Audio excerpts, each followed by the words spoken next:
There are a lot of new emergent car brands on the market, but for this one here, VW executives have driven it and decided to invest $700 million in this very company, taking over 5% of its shares, because the XPeng G9, the large electric SUV, together with its sedan brother, the P7, have a platform which is obviously very interesting to Volkswagen.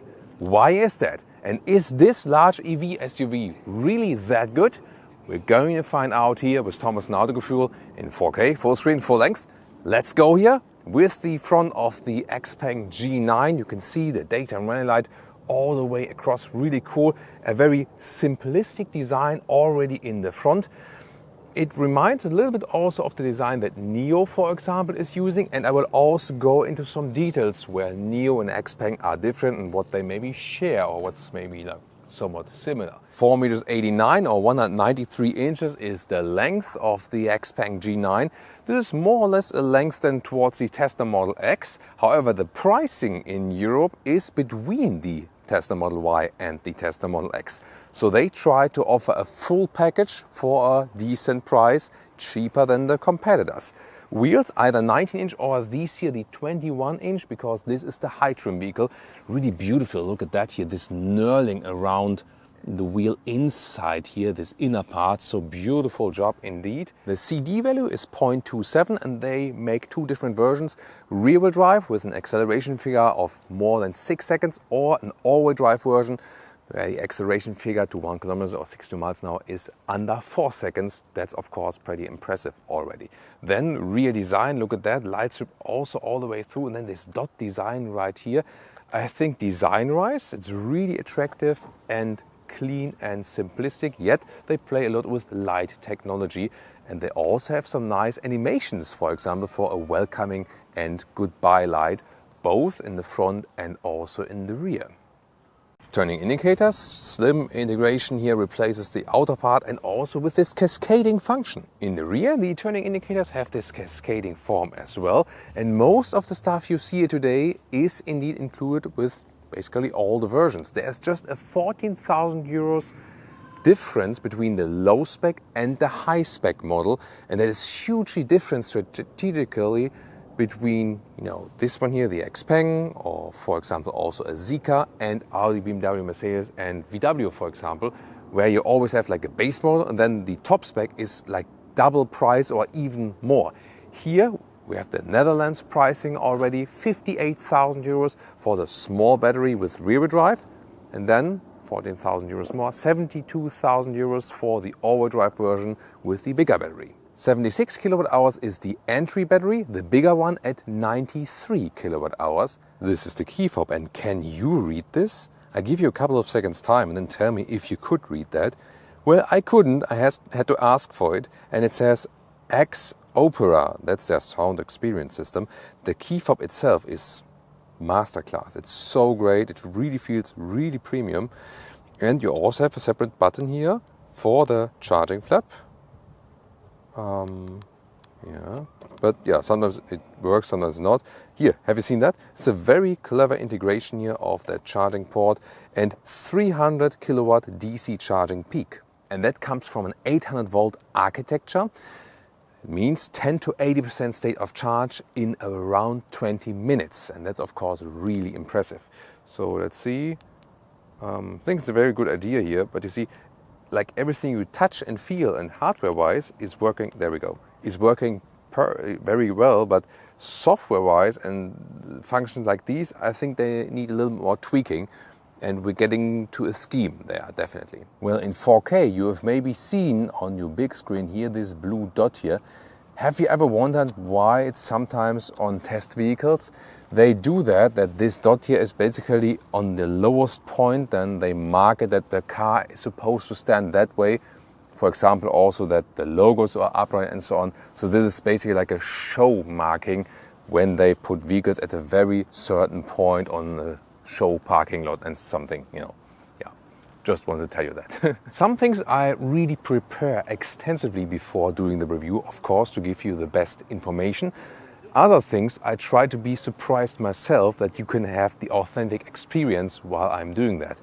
for example, for opening a possible frunk. Yes, there is one, and oh, you see, this was not prepared, otherwise I would have removed it, and that's actually quite large, so it can easily house charging cables or even more. Let's open the doors here. When you open it here, then they fold out like this, otherwise flush. I mean, we know this mechanism from other brands already. It feels actually good, so it's a good build quality.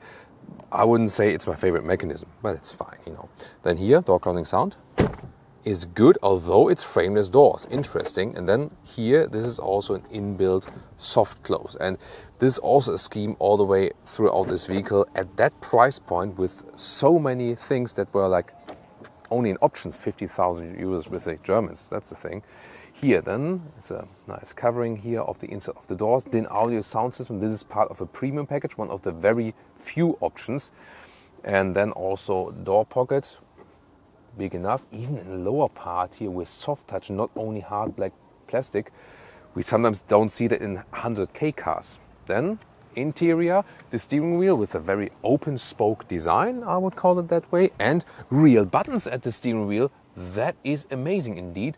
And the cool thing is here, this is a shortcut directly to the air volume, like the vent strength. And by that here, you control the temperature while driving up and down. And that's why I also don't need it in the middle part. This is a great idea. On the right side, you control the volume, for example. This very vehicle here is equipped, as I said, with this premium package. Another thing that does include it is animal skin seats. The base model, however, would feature leatherette seats then. So they do offer that. However, I think it's not really consistent because they also claim that sustainability is a core thing of their brand. I will talk to the CEO very soon about this choice, of course. Then, with 1.89 meters and 6'2", a lot of headroom left. This is here a fixed panoramic roof. There is no additional shade available. However, it is already quite dark. And I think it's a good decision because otherwise, when it's quite light and there's no additional shade, there's so much heat coming into the car. And for that one here so far, it was quite good. The ergonomics of the seat are also actually pretty decent. So I'm really satisfied with that. Long journeys, no problem at all. One small software flaw I discovered is that even when you set your user account here, often doesn't realize that the steering wheel starts always in the higher position and then you have to set it yourself once again. You do that here in the menu, have to press here and then I can, you know from Tesla as well, scroll down here and scroll them up. Then it goes towards you and down and so on, but it doesn't really save that. And this is a scheme once again throughout the vehicle that it has good mechanisms, good system, and the build quality on the interior is really amazing. That is better than with most other brands I've ever seen indeed. Wow, this is really wow. Just they need to tweak some of the software things, and yeah, they told me in China everything would be working very well, but they need to adapt that software also to the European market because they have to rewrite everything. And that is maybe also one of the things I'm awaiting that they still fix. Interior cockpit overview, super clean, minimalistic in a way, but then again also screen overload on the other hand. 10.25-inch instruments and 2 times 15-inch screens. Wow, that's of course like in your face with the screens, and definitely of course inspired by Tesla, maybe copied. What would you say? And also like NIO did basically, also with the menu structure. Or did Tesla just set an industry standard there? What do you think? Digital instruments, quite large and give you the most important information. When you hit the drive mode and change to this, you just have the speed pretty small there in the top part.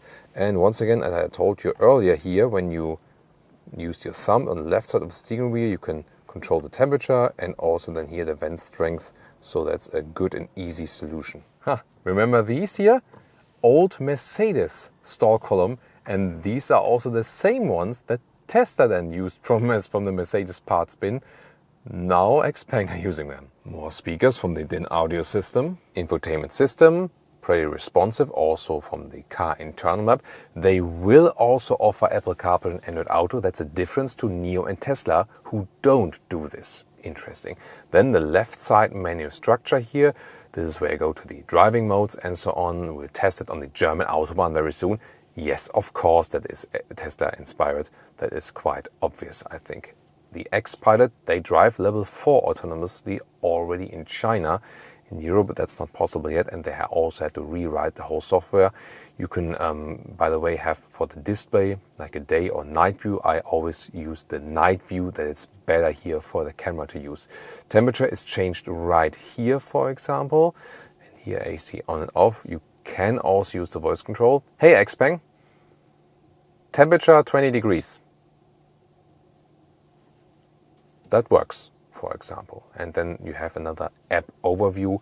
And here, for example, we can also go to the energy meter. We can change a charging limit and then also take a look at the most recent fuel economy. I'll give you an update on the German Autobahn at different speeds than in the driving part. By the way, sometimes when I say good things about Chinese vehicles, I receive criticism saying like, hey, you are advertising Chinese vehicles.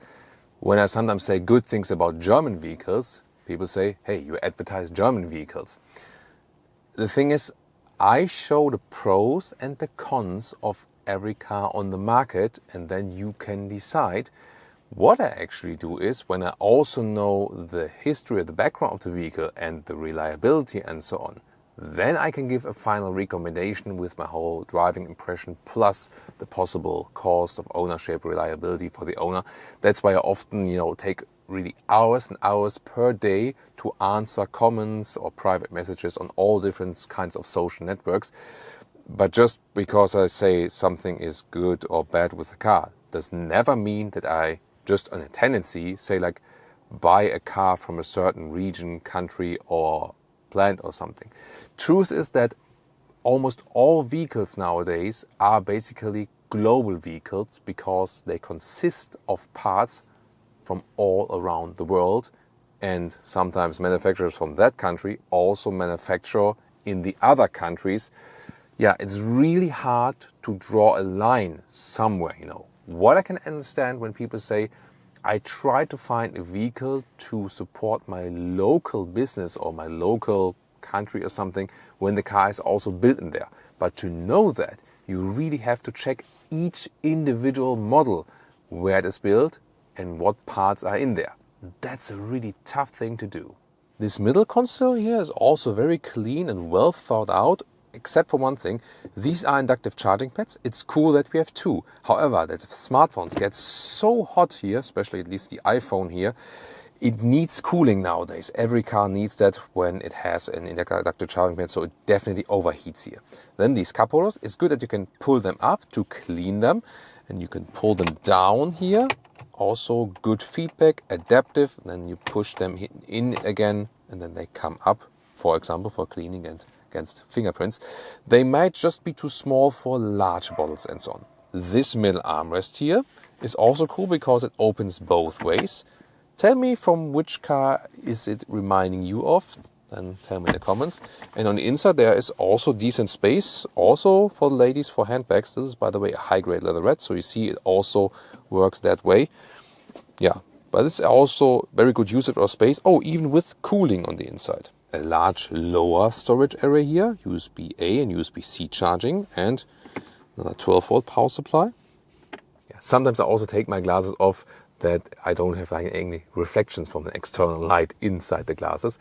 What I want to tell you is that the lettering of XPeng on the outside and so on, and the name, like the pronunciation XPeng, is just used internationally.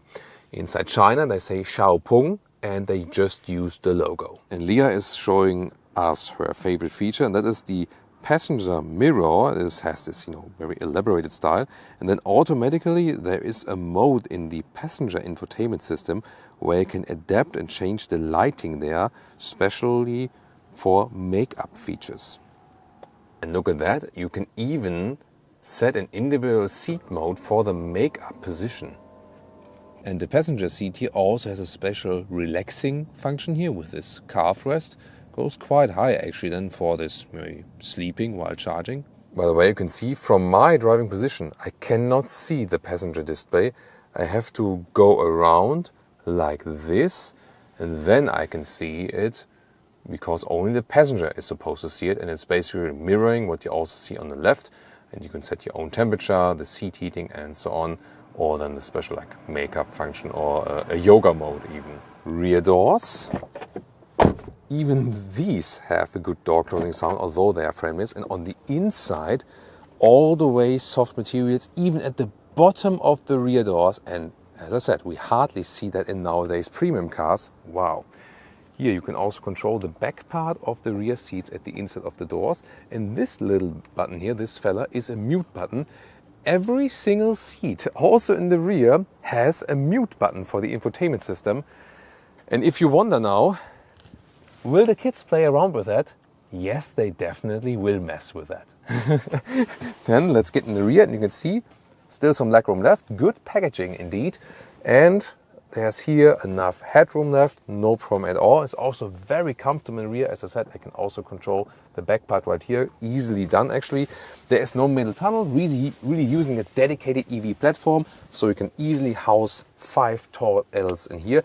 This is also this gentleman's function here, that the driver can control the co-driver seat easily like this. And we can pull down this control unit here. And then there are some cup holders in the front. And here, is this dampened? No, this is not dampened. I mean, if that would be dampened now, then I would say like, okay, this is like the best build quality I've seen, you know. But yeah, at least something I can find they can improve here. But once again, it's astonishing how well this interior is built.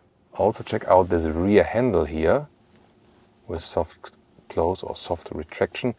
And there are also lights here, and everything you see and feel just feels amazing. Now checking out the trunk or the boot. This is here in the standard configuration, 660 liter up to 1580 liters. Let's check it out. Here first of all, top cover has no rails at the side, and then the normal length is about 1 meter or 40 inches. It's actually quite decent, and the width also easily 1 meter or 40 inches, even between the wheel arches. Here a little bit wider, and also additional from speaker from the DIN audio system. Then also take out the luggage, because underneath we have even more space, for example for the charging cable in a separate box then in this case. On the right side you can press these 2 buttons and then the seats fold like this. So it's actually a good mechanism. When you have the air suspension, which is connected to the highest trim model, then you can also lower the whole vehicle for loading in and out and so on. All right, when I come to Europe, I have to face the German Autobahn. Acceleration from 70. 140.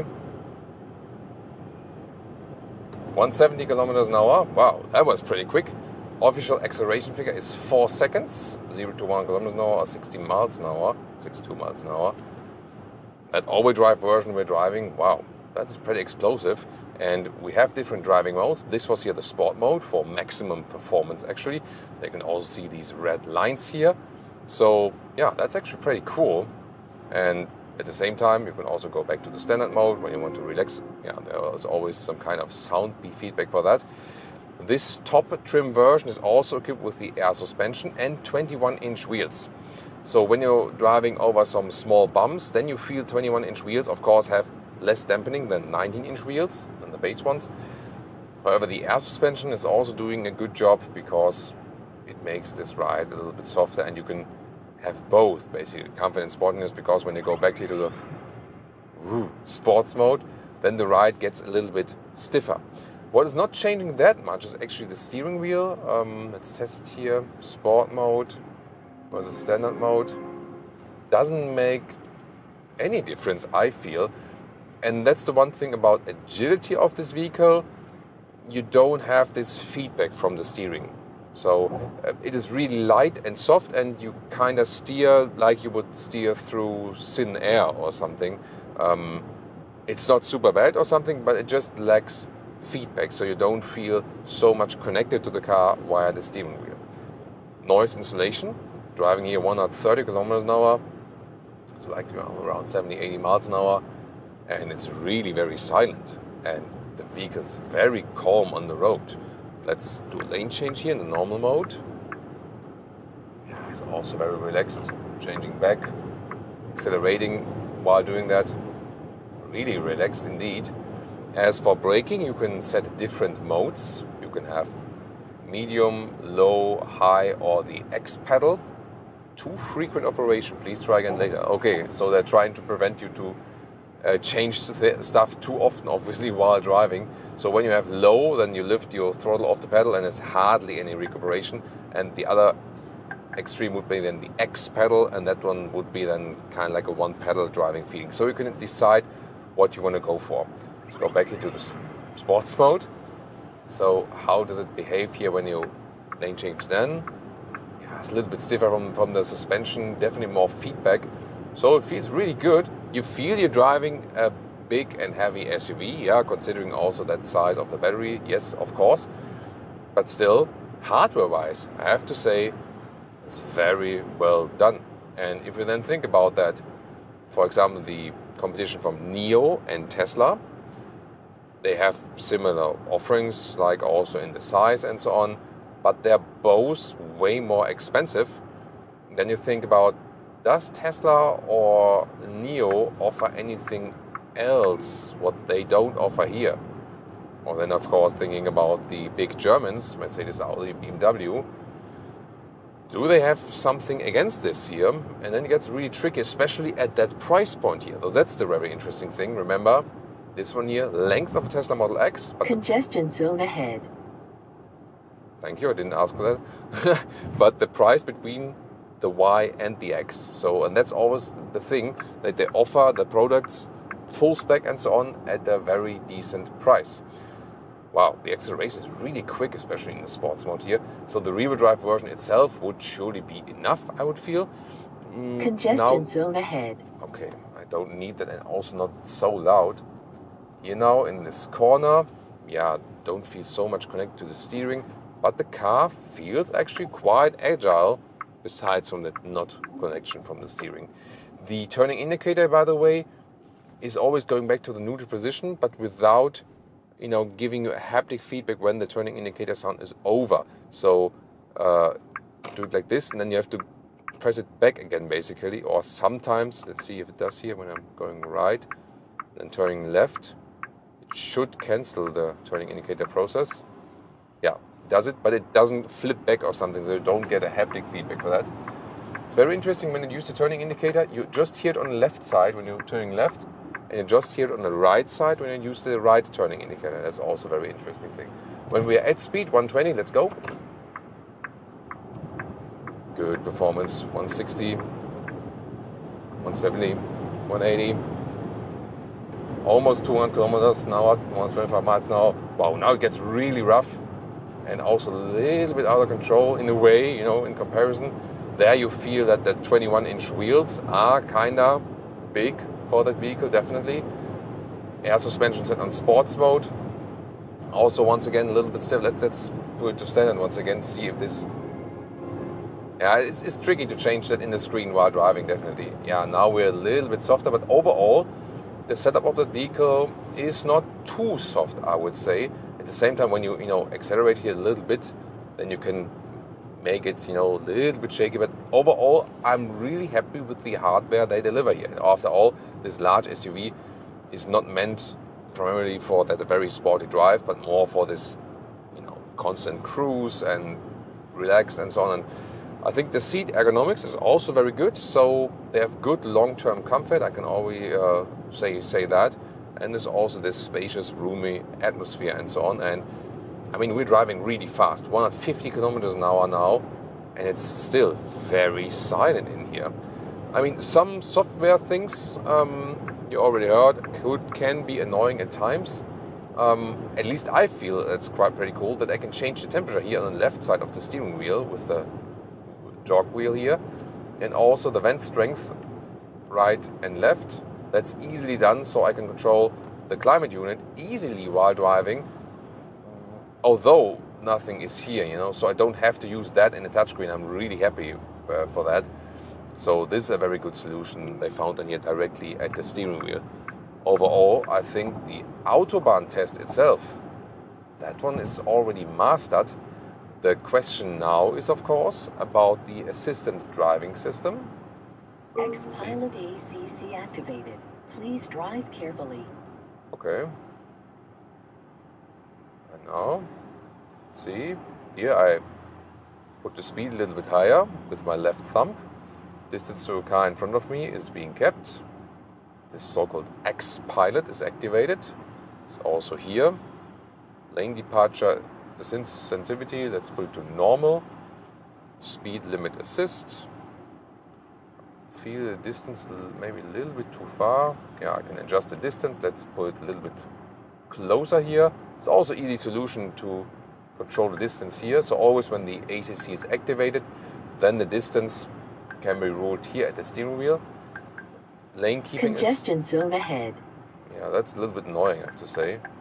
Hands on the steering wheel, he's saying. So in here, like the lane keeping assist is also, yeah, you see. So the assistance systems are not really on a standard yet where I would say like, hey, this is like super great and I would trust in that. And the reason for that is in China, they're already driving level 4 autonomous with this vehicle here. And they say that's working perfectly. But then they come to Europe and they have to reprogram all the cars. They basically have to Congestion zone ahead. throw the software to the trash because of data security issues here in Europe. They can't just copy-paste all the stuff and then they have to rework the stuff, and it can be that things are not working. So software-wise, and we've seen it with all Chinese manufacturers so far, they still have to tweak all the stuff for the European market. But performance and hardware is definitely already tweaked for the European market. Wow, that is working very well. So once again, impressed while driving. I think if they could tweak the steering input, the connection from steering to the driver, steering wheel, vehicle, road, that would be something that would need to be done. I think you can fix that. Also, software setup wise and so on. Yeah, and then of course still work a little bit more with the software right there. Now, very important, of course, what about the concise consumption? Let's go to we're on standard mode. Let's see, as for the economy, and let's put it once again to the cruise control, or at least let's put a steady speed. Here now at 130 kilometers. You see there that I tend to keep the turning indicator more often than I want to actually. Yeah, if you use just a tipping function, I think that's then a better thing, definitely. So, and I put it now here to the recent 2.5 kilometers, and we're driving now steady like 125, 130 kilometers an hour, and see what economy figure we can score there. Then we'll go to 100, because that's also like a very typical motorway speed, 1 kilometers an hour, like 60 miles an hour. Of course, when you drive really, really fast, like we did here, really floor it out. Now we had a pretty high energy consumption, was more than 25, like 26 kilowatt hours on 1 kilometers. That's of course pretty high, but absolutely normal when we really floor it out. And let's see what can we score now with some realistic long-term and also non-German speeds here. So at 130 kilometers now, we're around 22 kilowatt hours on 1 kilometers. That's close, a little bit less than 3 miles per kilowatt hour. And now I've been driving 100 kilometers an hour or 60 miles an hour for quite some time. And the average here is around 20 kilowatt hours on 1 kilometer, so slightly less. And that's a little bit more than 3 miles per kilowatt hour. That would mean a concise range at very good temperatures here, 23 degrees outside, so 73, 74 degrees Fahrenheit. Here around 460 kilometers or 290 miles. And we also tested the city consumption for you, so rather lower speeds and so on. This is then at 15 kilowatt hours on 1 kilometer, so that's more like 4 miles per kilowatt hour. That would then mean a city driving range in good mild temperatures of more than 600 kilometers or 370 miles. So it really depends, but I think a good average is always when you drive 1 kilometers or 60 miles now, because it shows that it also can drive at significant speeds in a good way. So considering at that price, with that high spec and equipment, everything it delivers and so on, this is really impressive, and I can very well understand why VW is spending $700 million on this platform here. They will use this actually, first of all, for 2 Chinese models, similar to this one, the big SUV, and also for the big sedan. And VW and XPeng also want to collaborate even more and, exchange vice versa, some knowledge, and maybe even build cars together in the future, maybe even then for European or US market. So I think this collaboration will even grow further. Overall, everything we touch and see and feel from the hardware, how the car is driving, is really excellent. And if you compare it, for example, to NIO, who are getting more to this premium pricing region, this one here is clearly less expensive than a NIO, and it is a better vehicle, definitely. And if you compare it to a Tesla, for example, yes, Tesla meanwhile has way more elaborated software. That's a huge difference. And maybe their electric motors are a little bit more efficient and also their aerodynamics are a little bit better. But from driving, this one also drives better than the Tesla. I really have to say that as well. So I feel that this brand here has indeed huge potential, and that's also what the analysts of VW said, and that's why they made this investment here. Of course, the crucial thing is here adapting the software for the European market. Why is that so important? So the Chinese manufacturer, this one is driving level 4 autonomously in China already. But when they come to Europe, they have to throw away all of their software because it's not in accordance to data security rules here. They have to redevelop their own software then. Yeah, and that's of course a huge problem, and they just need time to fix this. So some things need to be fixed in assistance systems, how quick and responsive everything is working, and that everything is working flawlessly without errors and so on. This can be done. It is only software, however, it's also not easy. But I think that when they fix these small things here, which we also experienced today in our review, the platform itself and the base technology in the hardware is really excellent, and this can be a problem for the German manufacturers. VW saw that and says, hey, we just take a share of the cake. Another interesting or promising brand is also Zeekr, and we already have 2 reviews of them here.